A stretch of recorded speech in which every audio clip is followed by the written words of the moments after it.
대권 뉴스.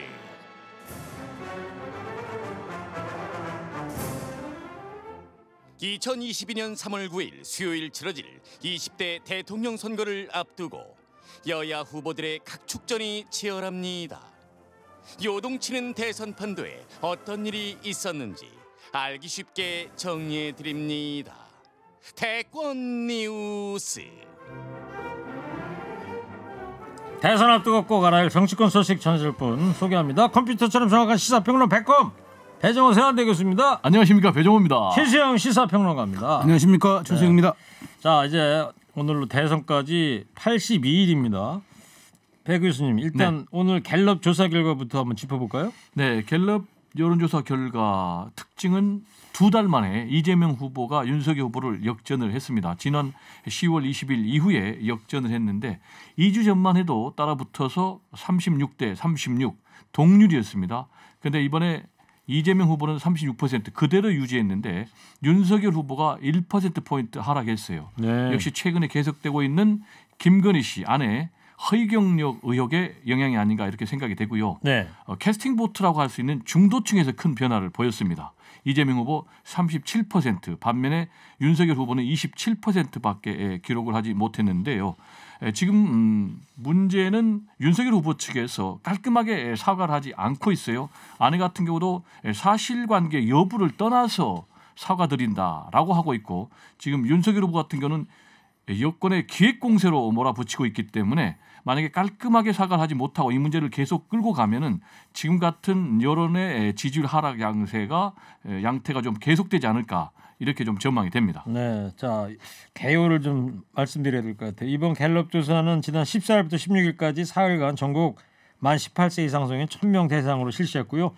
응답률은 13%, 표본 오차는 95% 신뢰 수준에서 플러스 마이너스 3.1%포인트입니다. 보다 자세한 사항은 중앙선거 여론조사 심의위원회 홈페이지 참조하시면 됩니다. 자, 대선 또 82일을 앞두고 두 후보의 가족 리스크가 뭐 연일 톱뉴스로 지금 나오고 있는데, 우선 윤석열 후보 부인 김건희 씨의 허위 이력 논란부터 한번 보자고요. 윤 후보가 이제 어제 사과를 하긴 했는데 이 육성을 한번 들어보겠습니다. 결론이 어떻게 나든지 간에 국민께서 기대하시는 눈높이와 그 수준의 미흡한 점에 대해서는 뭐 저나 제 처나 그 부분에 대해서는 국민께 뭐 사과를 나중에 드린다, 지금 드린다가 아니라 국민께 늘 죄송한 마음을 가지고 있고요. 그 내용이 좀 더 정확하게 밝혀지면 저희가 제대로 된 또 사과를 하려고 해도 이러이러한 부분에 대해서 이런 점은 인정한다 하면서 사과를 드려야지, 잘 모르면서 사과한다는 것도 좀 그렇지 않겠습니까? 그리고 지금 민주당에서 하는 이 공세 중에 또 과도한 정치 공세에 대해서는 또 이거는 이렇고 저건 저렇고 하는 부분을 초상히 또 설명을 드려야 되니까. 네. 자, 윤석열 후보의 얘기를 듣긴 들었는데 이게 진짜 사과를 한 건지 안 한 건지 말이 막 왔다 갔다 그래가지고요. 어떻게 보세요, 최수영 일단 평론가님? 이거는 총론 사과라고 봐야 되고요. 총론의 사과다. 네, 그러니까 이게 정말 이 김건희 씨 이 지금 의혹과 관련된 사과는 아닌 것 같아요. 왜냐하면 제가 보기에는 지금 민주당이 이것 이외에도 계속 지금 추가적인 이제 아마 폭로가 있을 것 같고 언론의 추가 후속 보도 취재도 있을 것 같기 때문에 아마 제가 보기에는 이것을 몰아서 한꺼번에 이제 사과를 정식으로 하는 것을 아마 전략적으로 고려하지 않을까 싶어요. 왜냐하면 네. 사과를 계속 반복하기도 어렵고 또 해명이 잘못되면 또 스텝이 꼬일 수도 있기 때문에 윤 후보는 이렇게 일단 전체적으로 죄송하다, 국민 눈높이에 맞지 못해 죄송하다고 하면서 이제 사과의 타이밍을 한 방에 좀 정리하려는 그런 좀 전략적 발언이 아닌가 저는 그렇게 해석이 되더라고요. 그래요. 계속 언론에 보도가 나올 걸 전망하면서. 그렇죠. 예. 제가 볼 때는 뭐 총론 사과가 아니고 어떻게 보면 총론 부인에 가까운 그런 얘기죠. 계속해서 지금 뭐 완전 허위가 아니다, 뭐 완전 날조가 아니다라고 얘기를 하고 있고, 부인 같은 경우도 뭐 사실관계 여부를 떠나서 사과를 한다는데 이 사과에는요 핵심이 3가지 포인트가 있어요. 첫 번째로는 사과를 하려면은 이 사실관계를 인정을 해야 됩니다. 근데 사실관계 자체를 지금 인정을 안 하고 있거든요. 그리고 두 번째 부분만 인정하는 거죠? 부분도 정확하게 인정을 안 하고 있죠. 그 부분 자체를 지금 부인하고 있기 때문에 문제가 되는 거예요. 그래서 사과가 아니라는 거예요.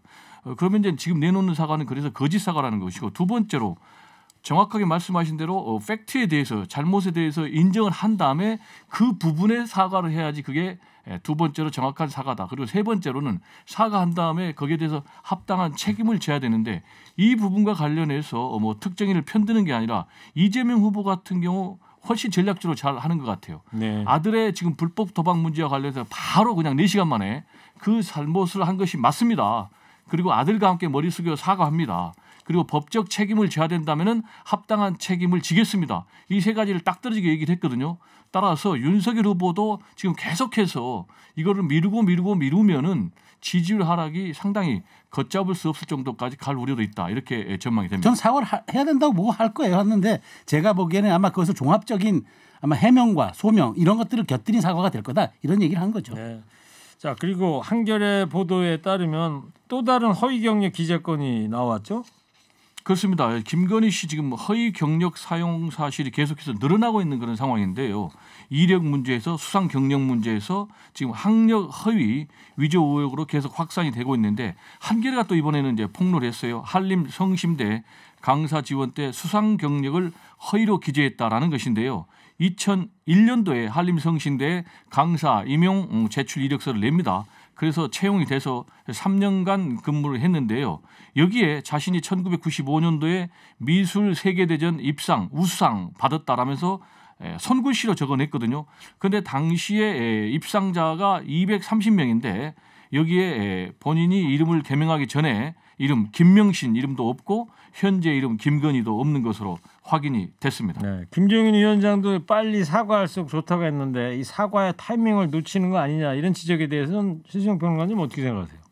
전 정확히 지적했다고 보는데요. 정치권의 금원 중에 이런 말이 있습니다.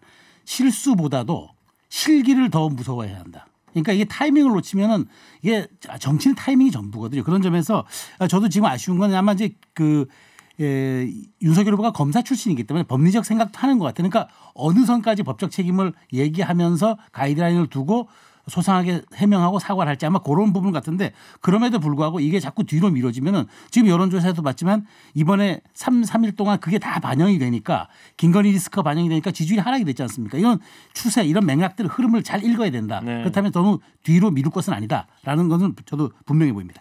열린민주당 김의겸 의원이 뉴스공장에 출연해서 이런 말을 해서 이제 화제가 됐는데 김건희 씨가 대화 중에 YTN 기자 취재하던 YTN 기자한테 당신도 기자도 털면 안 나올 줄 아느냐 이런 발언을 했다고 김의겸 의원 얘기했는데 이 발언만 놓고 보면 좀 심각한 발언으로 봐야겠죠? 그렇습니다. 만약에 이 발언을 진짜로 김건희 씨가 했다면은 심각한 이유가 되는 게 첫 번째로는 전직 검찰총장의 배우자 아니겠습니까? 그리고 두 번째로는 매우 유력한 대선 주자의 배우자 아니겠습니까? 이런 분이 이런 말 했다면은 사실상 기자를 협박하는 그런 발언이기 때문에 매우 심각한데요. 문제는 이 발언과 관련해서 지금 YTN의 취재 담당 기자는 조금 사실과는 다르다. 다소 조금 과장된 것이 있다. 이렇게 얘기를 하고 있고. 그래요. 여기에 이동영의 어제 정면 승부에 나와서 신준명 기자가 그 얘기를 했는데 그 얘기 일단 좀 들어보겠습니다. 그렇죠. 사실 통한 건 전데 예. 네. 김의겸 의원님께서 좀 다소 조금 과장하신 건 아닐까라는 생각도 들고 예. 김건희 씨와의 전화 인터뷰는 한 30분 정도 진행을 했는데 초반에는 다소 격양된 좀 톤이긴 했습니다. 이후에는 김건희 씨도 좀 대체로 차분하게 이제 자신의 입장을 설명해주기 시작하셨어요. 서로 이야기를 주고받는 과정에서 제가 질문을 하면 뭐 당황할 수도 있고 하지 않습니까? 그래서 혹은 그리 중요하지 않다고 생각했는지 제 질문이 약간 종종 웃기도 하는 모습도 보였습니다. 이 건을 취재한 신준명 기자가 라디오 인터뷰에서 이런 얘기를 한 건데 최수영 평론가님. 네. 국민의힘에서는 그러다 보니까 기자가 하지 않은 말을 만들어냈다 이러면서 김의겸 의원한테 법적 책임을 묻겠다고 하는데 어떻게 보세요? 그러니까 바로 법적 책임을 묻겠다는 건 아니고 사과와 정정이 없을 경우 이게 가짜 뉴스 카더라 뉴스니까 이거는 이제 법 책임을 묻겠다라는 이제 얘기를 했는데 뭐 김 의원도 뭐 어쨌든 물러날 생각이 없어 보이니까 근데 저는 여기에서 보면 김 의원이 이걸 사실 유도한 것 같아요. 일단 이거를 일단 띄워놓으면은 어쨌든 이 발언이 사실이냐 아니냐를 입증하기 위해서는 이 녹취록 원본이 공개되기 전까지는 이거는 확인할 수가 없지 않습니까? 그러니까 이 녹취록 원본을 공개하려는 그 의도로 이렇게 전략적 발언을 했는데 이게 과연 언론인 출신의 의원으로서 이런 문제를 이런 정략적인 데 이용을 해야 되는지 저는 그건 좀 안타까운 생각이 듭니다. 네, 김의겸 의원이 이제 한겨레 신문 기자 출신이니까. 근데 김의겸 의원은 이제 사과할 생각이 전혀 없다는 입장인데 배종훈 교수님도 KBS 기자 하셨고 어떻게 생각하십니까? 이 부분에 대해서. 지금 이제 우리 최수영 평론가께서 김의겸 의원이 정략적으로 이용하고 있다라고 단정하는 것은 매우 성급한 단정이다. 왜냐하면 지금 계속해서 진실 공방이 벌어지고 있는 상황에서 국민의힘의 그런 입장에 서서 얘기를 하는 것은 좀 성급한 것 같고요. 가장 중요한 것은 우리 이제 언론계의 금원이 뭐냐면은 기자는 기사로 얘기를 해야 됩니다. 그렇죠. 따라서 YTN에서 기사로 얘기를 하는 것이 가장 좋고요. 그런데 이제 이 문제와 관련해서 YTN이 좀 명확하게 밝히지 않고 있고 공익적 입장에서 김건희 씨의 육성을 보도하지 않는다라고 얘기를 하고 있는데 제가 볼 때 좀 납득하기가 좀 어려워. 왜냐하면 공익적 목적에 부합하기 때문에 이미 YTN에서 보도를 했거든요.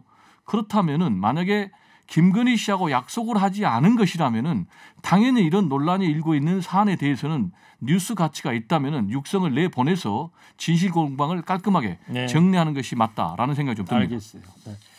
자 이번에는 이재명 후보 쪽 얘기 좀 해보자고요. 그 아들 상습 불법 도박에 대해서 이제 어제 90도 절 사과도 하고 그랬는데 이번에는 또 어제 오후부터는 성매매 의혹이 터졌단 말이죠. 오늘 또 재차 사과했죠. 어떤 내용이죠? 그러니까 이게 그겁니다. 그러니까 이재명 후보의 아들이 모 사이트에다가 어떤 마사지 업소에 후기를 올렸는데 이 마사지 업소가 성매매를 하는 업소인 것으로 지금 시중에 알려져 있어요. 그 또 후속 기사도 있더라고요. 분당에 있는 그래서 이제 그렇다면은 후기를 올렸으면 갔다는 얘기인데 그럼 갔으면 당연히 전제적인 성매매 업소였으니까 성매매가 이루어진 것이 아닌가라는 이제 합리적 추론에 의해서 이제 그런 의혹이 이제 제기가 된 건데 뭐 어쨌든 뭐 지금 그 아까 조금 전에 이제 배 교수님 지적하셨지만 이재명 후보가 사과 타이밍 하나는 빨리 잡는 것 같아요. 일단 본인도 뭐 굉장히 유연성 있게 대처한다는 그 측면보다도 오히려 윤석열 후보 측의 대응에 어떤 자기가 확실하게 선을 긋고 나의 그 장점을 보여준다는 측면에서 대단히 빨리 이걸 진화를 하는데 어쨌든 저는 그런 사과의 타이밍을 놓치지 않는 것들이 지금 이재명 후보가 그나마 이것을 더 큰 이슈로 끌고 가지 않는 그 하나의 방법이 되고 있는 건 아닌가 저는 그런 생각이 듭니다. 이재명 후보는 아들하고도 얘기를 해봤는데 거기 가긴 갔지만 성매매는 하지 않았다 이런 입장 아니겠습니까? 그렇습니다. 지금 이제 문제의 발단이 된 것이 아들이 포카 커뮤니티에다가 글을 올렸기 때문에 그런 것이고요. 거기에 본인이 내상을 입었다라는 그런 표현이 있는데 이게 일종의 뭐 성매매 파트너가 마음에 들지 않았을 경우에 쓰는 언어랍니다. 언어. 그래서 당연히 성매매를 했을 것이다라고 지금 문제 제기를 하고 있는데 일단 당사자는 그런 적이 없다. 마사지 업소에 간 적은 있지만 성매매는 하지 않았다라고 얘기를 하고 있고 아버지인 이재명 후보에게도 그렇게 얘기를 하니까 이재명 후보는 내가 아버지 입장에서 아들 말을 믿어줘야 되는 것 아니냐라고 얘기를 하고 있고 부모 입장에서 그렇습니다. 그리고 선대위에서도 공식으로 글 올린 건 맞다. 그렇지만은 성매매를 한 사실도 없고 그래서 그런 답변을 또 직접 이 후보 아들에게 들었다라고 밝히고 있거든요. 그래서 이 문제는 지금 이제 이미 경찰에서 수사에 착수를 할 가능성이 매우 높은 것 같아요. 예, 구체적으로는 관련해서 속보가 들어온 게 있는데요. 이재명 대선 후보 장남의 불법 도박 의혹 사건 경기 남부경찰청에 배당이 됐다. 경기 남부경찰청에서 성매매 의혹은 아니고 불법 도박 의혹에 대해서. 제가 볼 때는 이제 불법 도박 의혹에 대해서 수사하게 되면은 자연스럽게 이 문제까지도 수사에 착수하지 않을까 이렇게 생각이 됩니다. 네, 최수영 평론. 네. 국민의힘 쪽에서는 이 상습도박 혐의에 대해 강력 수사를 촉구하고 있는 거 아니겠어요? 그러니까 지금? 이제 이렇게 반영이 된 것 같은데 네. 당연하죠. 왜냐하면은 이 문제는 이재명 후보가 깔끔하게 사과를 하고 아들이 반성문도 올리고 사과를 했지만 이것은 현행법상 엄연한 위법이고 이것을 법으로 단속하는 문제이기 때문에 사과로 끝날 일이 아니라 사법적 책임이 뒤따라야 한다. 당연히 저는 촉구된다고 보고 여기에 대한 성실한 또 소사 협조를 통해서 가감없이 밝히는 것만이 말로만 사과가 아니라 본인이 거기에 책임을 지는 게 진정한 또 사과의 결말 아니겠습니까? 네. 자, 윤석열 후보, 이재명 후보 쪽 상황을 봤는데 홍준표 국민의힘 의원이 한마디 했더라고요. 나쁜 놈들의 전성시대다. 나쁜 놈들의 전성시대에 나쁜 놈들이 누굴까요? 당연히 이재명, 윤석열 두 후보를 겨냥한 것이겠죠. 얼마 전에 윤석열 후보를 향해서 윤석열 후보가 대통령이 되면은 대한민국이 불행해진다라는 라는 그런 반응을 해서 상당히 윤석열 후보를 좀 곤란하게 만들었는데 이번에는 뭐 또 이재명, 윤석열 모두 폐기 발언 또 내놨어요. 범죄자들끼리 역대급 비리 대선이 진행이 되고 있다. 누가 더 좋은 후보냐를 고르는 것이 아니라 누가 덜 나쁜 후보를 골라야 하는 이른바 나쁜 놈들 전성시대다라고 얘기를 하고 있는데 한마디로 이재명 후보의 경우는 아들 문제 그리고 윤석열 후보의 경우는 이제 아내의 문제를 겨냥한 것 같은데 네. 혹시 홍준표 후보 아직도 플랜 B 그러니까 후보가 낙마되면 하차할 경우 내가 라는 그런 아쉬움이 남아있는 것이 아닌가라는 좀 생각이 들 정도인데 최수영 어쨌든 평론가 어떻게 생각하세요? 이거 뭐 나쁜 놈들 전성 시대는 본인이 이제 좀 말하자면은 그 뭐 지금 플랜 B를 생각하는 건 아닌 것 같고 어쨌든 이런 차별성을 두면서 본인이 선대에 지금 지역 고문으로 겨우 합류했는데 이러면서 본인의 명분을 쌓아가면서 차별성을 두는 것 같아요. 청년층들 계속 끌고 가려는 고도의 전략으로 봐야 되겠죠. 그런데요 문제는요 둘 다 때리게 하면 윤석열 후보가 상당히 타격을 입는 거죠. 네, 알겠습니다.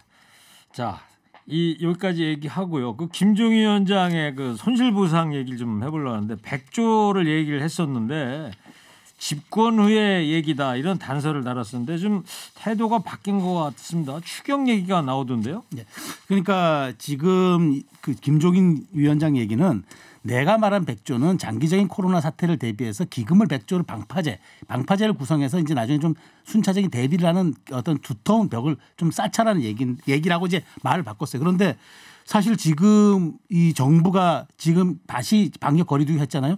그러면 추경 얘기가 안 나올 수가 없어요. 그래서 저는 일단 먼저 추경은 정부가 제안하는 건 그 형식은 맞아요. 그렇지만 야당이 당연히 협조해서 이걸 해야 되기 때문에 저는 이번에 코로나 사태가 장기화되면서 이 손실지원보상금 특히 추경 얘기가 굉장히 핫한 이슈가 될 거라고 봅니다.